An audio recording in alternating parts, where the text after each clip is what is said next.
Faire de la recherche pharmaceutique, c'est important parce que ça permet de mieux traiter les patients qu'on rencontre dans nos bureaux en clinique.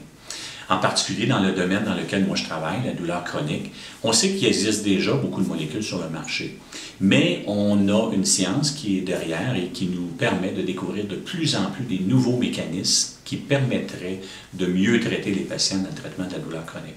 Or, la seule façon d'exploiter ces nouveaux mécanismes-là, c'est en découvrant des nouvelles molécules qui vont permettre, à ce moment-là, d'entrer en marché et puis de soulager nos patients de mieux en mieux.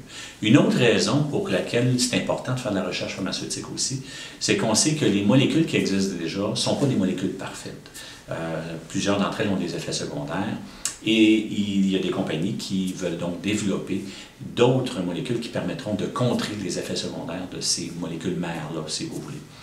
Donc, comme la douleur chronique est quand même une condition sociale assez prévalente, on dit que c'est environ une personne sur 3, donc c'est important de nos jours là, vraiment de mettre l'emphase sur la découverte de nouvelles molécules pour venir en aide à ces gens-là. Autant dans le domaine de la douleur chronique non cancéreuse que dans la douleur chronique qui est cancéreuse.